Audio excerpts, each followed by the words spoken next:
That sweater is amazing. Thank you. Thanks. Once you make something, especially clothing, you've cut out a big chunk of harm. That's so true. And speaking of which, I'm wearing the dress that I made today. I think that's so true, especially because when you spend so much time hand sewing or hand knitting a garment, you realize the amount of skill and labor that goes into it. And so you take really good care of your clothes, you cherish them much more.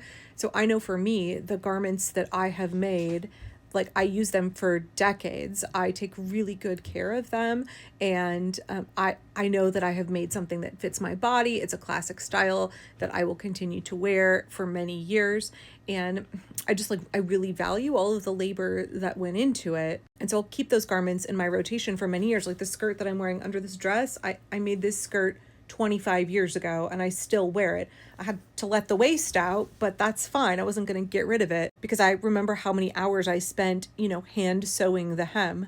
Fast fashion, I think, reduces our appreciation for the skill of our garment workers.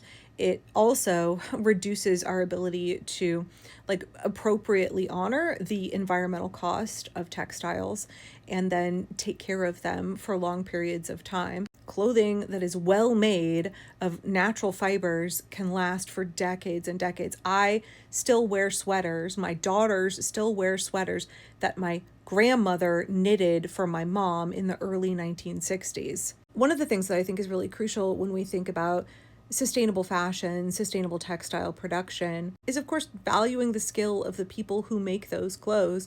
In generations past, it was only the very wealthy who could have other people make their garments for them, and they were incredibly expensive because a tremendous amount of time went into producing a garment. For, people who were not wealthy, women might have owned 1, 2, 3 dresses maybe, and they had to sew them themselves and would replace maybe one every year, maybe if you were lucky 2 a year. And it could take months to construct a new dress, much less all of the undergarments that went with it. And so kind of everybody in the culture knew how much work went into making clothes, weaving the cloth, spinning the yarn, sewing the garments. And we've really lost that in our society. I think so many people don't really appreciate when I see people saying, "Oh, I handmade this. This dress is handmade."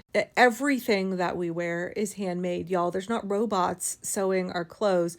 There's teenage girls in other countries that are being exploited for their labor, working long hours in unsafe conditions, who are making our clothes. All of your clothes are going to be handmade. The literal hands and the skill of women went into making your clothing. There is an account on here. I follow them, but I'm sorry, I can't remember what they're called. It's like a German activist, performance artist, and she sews clothing that's all white, and she puts ink on her hands, and that way you can see the physical evidence of what is required to sew a garment. She sews and sells garments that have handprints all over the work from where she is, cutting, sewing all of the fabric in order to make clothing. And then you can see the human hand that actually goes into making our clothing. And in fast fashion, I think we've really lost the appreciation. The people care is not there. We don't think about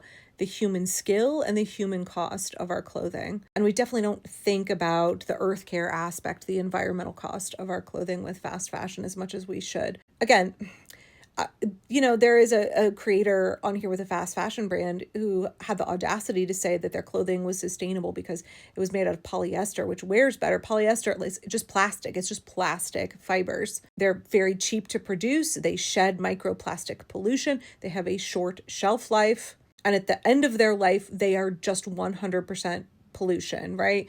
I realize that what I'm wearing now is cotton and then the inside is linen. It's 100% compostable. I know it's still not environmentally perfect because dyeing clothing is typically water heavy, and there often is pollution involved in dyeing our textiles and our fibers. So I'm not in any way saying the outfit that I'm wearing now is somehow 100% sustainable or doesn't have an environmental impact. But at the end of its life, this entire outfit can just be composted and turned into soil. And nowhere in the process of my wearing this garment or washing this garment, am I creating microplastic pollution that is being shed into the environment, that is getting into the watershed, that is going to be persistent in the environment, in the bodies of, creatures in the environment, is going to accumulate as you move up the food chain, right? There's none of that trophic cascade with like linen fibers, but there is with polyester, with plastic fibers. And I guess that brings me to my third point, since I'm making it about the 3 ethics of permaculture. The third ethic is, we have earth care, people care, and fair share. And for me, I think a lot about, when it comes to clothing, the fair share aspect is that when we have fast fashion and we are buying cheaply made plastic clothing, we are passing the cost off onto people who are in other countries who are being exploited, right? We have large wardrobes and rapid turnover of our clothes because we are not experiencing the true cost in terms of like people cost and environmental cost of our clothing.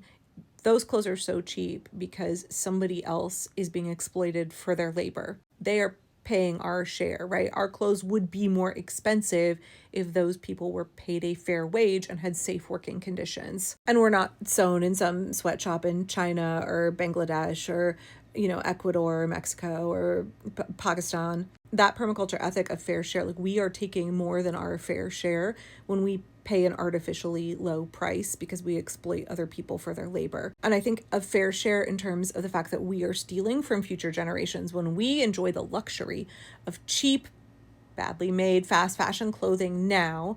We are passing the environmental cost down to future generations, that plastic pollution that is created because we are not bearing the appropriate cost of our clothing now. That will be something that future generations will have to deal with. So it's not earth care, it's not people care, it's not fair share to ask people who have not yet been born to deal with our pollution because we wanted to have large wardrobes and we didn't want to pay the price that is required to have natural fiber, sustainable clothing that is sewn by people who are paid a fair wage. Fair share is not just about making sure the super rich are taxed. It's not just about like having a wealth cap and redistribution of resources. Like it's also thinking about how you use resources. Are you using more than your fair share and thus depriving somebody else in the world right now or somebody who has yet to be born? Is your extravagance costing somebody else? And I really think of fast fashion as badly made as those clothes are, how they are made to wear out quickly, right? I do think of them as an extravagance. So yeah, I realized that was like I went off on a tangent there, but I completely agree with you. Clothing that is handmade is cherished because you know how many hours went into making that garment. And also I think because when you make clothing for yourself, it fits better. You can make it custom fit your body. I said in another video that part of the reason I learned to sew my own clothes is because I'm 6 feet tall and like I couldn't get skirts long enough or pants long enough unless I decided to make them myself. And so my clothes fit me well, and I design them in a way that I can easily alter them if my size goes up and down. I always have extra fabric in the waistband. I always have my, adjustable closures for any of the garments that I make, unless it's like a pullover one like this where there is no closure. I always tuck extra fabric into a seam in case I need to let something out in the future. And that way it can stay in my rotation for years, if not decades. I am 46 years old. I am wearing a skirt I made when I was 21 years old. And like it's not even close to being worn out because I wash it carefully, right? I don't aggressively wash my clothes. I hand wash a lot of my garments and that reduces wear on them dramatically. I make sure to spot clean my garments. I take very good care of them because to me, they are extremely valuable. I didn't spend very much money on the fabric.